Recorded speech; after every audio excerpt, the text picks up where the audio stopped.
I ate only meat for an entire year. Here's what happened to my blood. Hey y'all, welcome back to our channel. I'm Pat from the Carnivore Couple, and 1 year ago, I started my health journey and I went on the Carnivore Diet. And I've lost 125 pounds, 4 shirt sizes. I'm no longer classified as morbidly obese or even overweight. I'm actually just a normal weight now. That's the first time that's ever happened in my adult life. 4 months into my journey, I went ahead and got my blood work done, because I was a little concerned about cholesterol and all these things that you hear about the carnivore diet. Now, a year into my journey, I went back again to get my blood work done and to the same doctor.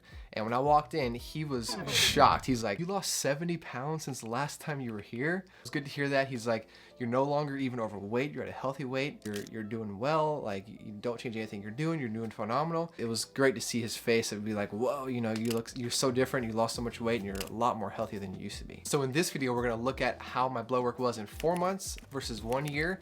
We're gonna look at things like my testosterone, insulin, blood sugar, A1C, and of course, cholesterol. So let's get into it. So the thing is, when you go to your doctor and get your normal blood work done, there are certain things you want to kind of ask for that you don't normally get when you just go. So the first test I asked for was a CMP, which stands for Comprehensive Metabolic Panel. The first thing that this test measures is your sodium. And you would think that you'd have high sodium, considering as carnivores we put salt on everything. We put extra salt on our steak and our eggs. We drink electrolyte packets like Element and whatnot that has 1,000 milligrams of sodium per packet, so you'd think it'd be elevated, but actually it was normal.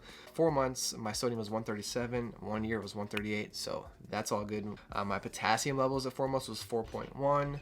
1 year later, 4.7. My creatinine.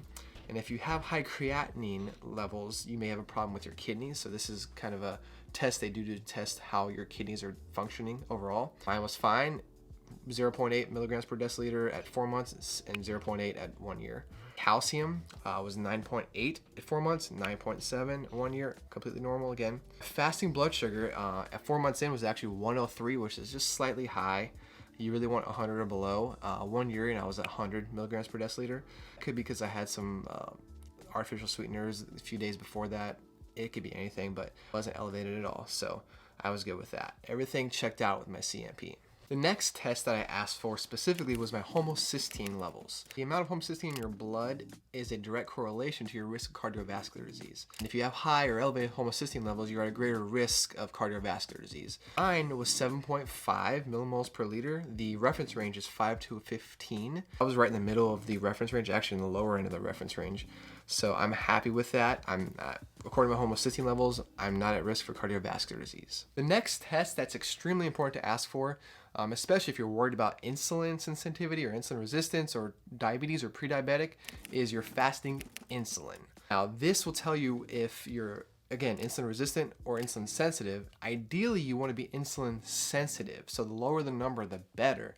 The reference range is 2 to 23. Now, if you look at doctors such as Dr. Eric Westman, Dr. Ken Berry, Dr. Anthony Chafee, Professor Ben Bickman, who's been studying insulin and insulin resistance for decades, they all say, 10 or below is where you want to be, but ideally, the healthiest, most insulin sensitive people are 5 or below.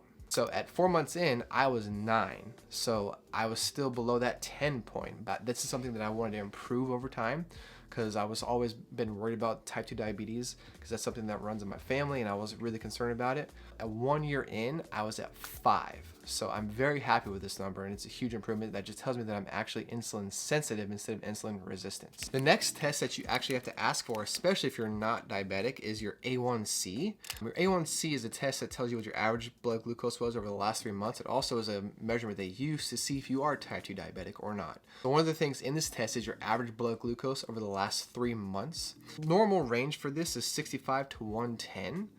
Mine at 4 months was 94 milligrams per deciliter, and then 1 year later it was still 94, so I'm completely normal there and in range, so I'm not worried about that. And your A1C, this number will tell you whether you're diabetic, pre-diabetic, or normal. Diabetic is 6.4 or above is considered diabetic. Pre-diabetic is 5.7 to 6.4, and then normal range is 4.5 to 5.7. And at 4 months, I was 5.4, and then a year in, I was again 5.4, so that number did not change. I'm hoping to see that number maybe go down a little bit in the future, but I'm nowhere near even like pre-diabetic, so I'm happy with this number. Next up, we got testosterone. Now, testosterone is extremely important if you're a male to get tested every so often. Of course, the older you get, usually the lower that number is going to be, generally speaking, and also the more body fat you have, the lower the number is going to be. So the leaner you are, generally speaking, the better it's going to be overall. Now, 4 months in, I was extremely low. The reference range is 175 to 781 nanograms per deciliter. 4 months in, I was only at 252, so I was extremely low, and I'm only 32 years old. So this was just very concerning to me. And at the time, I still had quite a bit of weight left to lose. So I knew that that probably would improve the more body fat that I lost. So 1 year in, it did improve and go up a little bit. I'm currently at 338 nanograms per deciliter. So I'm a little bit low still. Ideally for me, I want to be at least 400 or higher. However, my free testosterone levels were in normal range. I was at 2.2%, which is really right where you want to be. I also did some research and found out that if you're in a calorie deficit, sometimes that can also impact your testosterone levels and lower them. I'm still currently in a calorie deficit because I'm still trying to lose a little bit more body fat and get down to my goals. That also can contribute to having a little bit lower levels. So I'm very interested to see how this number will change once I'm not in a caloric deficit and I'm maintaining my body fat. Also with the addition of lifting weights, which I have been doing for about 2 or so months now, how that number is going to improve, hopefully. But the good news is the number is trending in the right direction, and that's a positive for me. So let's talk about what everybody here wants to hear about with the carnivore diet, cholesterol. Let's talk about the first thing on the lipid panel, which is triglycerides, okay? The reference range is 10 to 150 milligrams per deciliter. 4 months in, I was at 55, and I was very happy with that number. 1 year in, I'm at 65 milligrams per deciliter. Next up is HDL cholesterol, which is the good cholesterol. The reference range is 40 to 59. 4 months in, I was at 52, and 1 year in, I'm at 61. So actually it went up, and actually it's above that reference range, but I'm happy with this, and I'll kind of explain that here in a second. All right, let's talk about the dreaded LDL cholesterol, low density lipoprotein, the bad cholesterol. The reference range is 0 to 100. In 4 months, I was 207, which was very high. 1 year in, wait for it, 347. So my total cholesterol 4 months in was 270. Now it's 421. How am I concerned about this extremely high LDL? No. Let's get into that. So it seems like the most important number when it comes to evaluating risk of heart disease and as it correlates to cholesterol is actually your triglyceride to HDL ratio.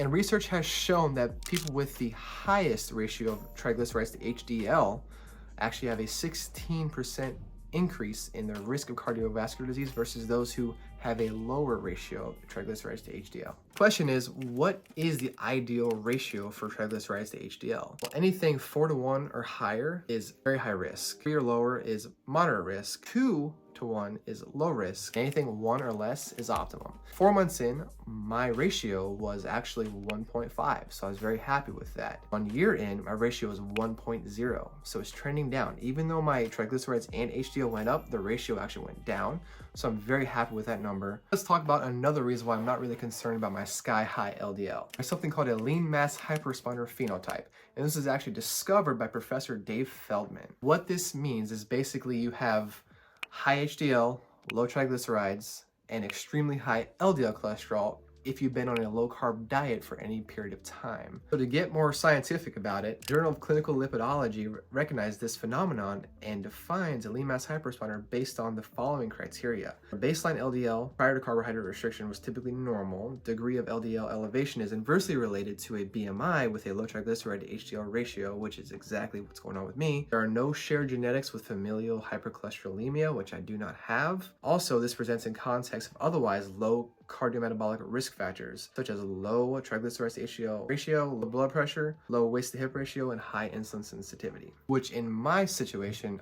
I meet all that criteria. So with everything else I'm looking at, it looks like I am actually a lean mass hyperresponder. Now, if you feel like you're a lean mass hyperresponder, it's recommended to work with your doctor to talk about this and maybe get further testing to see how things go, maybe get a lot of blood work down the road every so often, and that'll help monitor those things. Now, unfortunately, there aren't very many studies in regards to lean mass hyperexponent phenotypes. However, there is currently one in the works. Dr. Matt Budoff, which is a highly regarded researcher of cardiovascular disease, and Professor Dave Feldman, who actually discovered lean mass hyperexponent phenotypes, are working on a study. The preliminary results came out earlier this year in 2024. So here's kind of a breakdown of the preliminary results. Like 100 people, average age 55 years old, who have been on a low-carb diet for at least 5 years, with an LDL level on average between 200 and 500, consistently for 4 years. So they followed them for 1 year, did 2 important tests. A CAC, which is a coronary artery calcium score, which basically is a scan of the heart to see if there's any plaque buildup in the arteries. And they also did a CT angiography, which is an extremely detailed test looking at the amount of plaque buildup or blockages in your major arteries of the heart. This is probably the most detailed, non-invasive test they could do to see if you are at risk for cardiovascular disease. And what they actually found was that compared to a normal healthy group with normal LDL levels, the lean mass hyperexponent group actually had less artery blockage and plaque buildup than the normal group. Now again, this was just the preliminary results of this study, and they're still following these people, and the published finalized study won't be out for a while, but it's very encouraging to know that this is a legitimate thing that the medical community is looking at and trying to study more to understand really if there is a risk in high LDL with low triglyceride HDL ratio. However, I'm not a doctor. I highly recommend, if you are concerned about your cholesterol levels, talk to your doctor, present them with the research, present them with the information that they need to know, come out with a plan to solve this issue or maybe get further testing.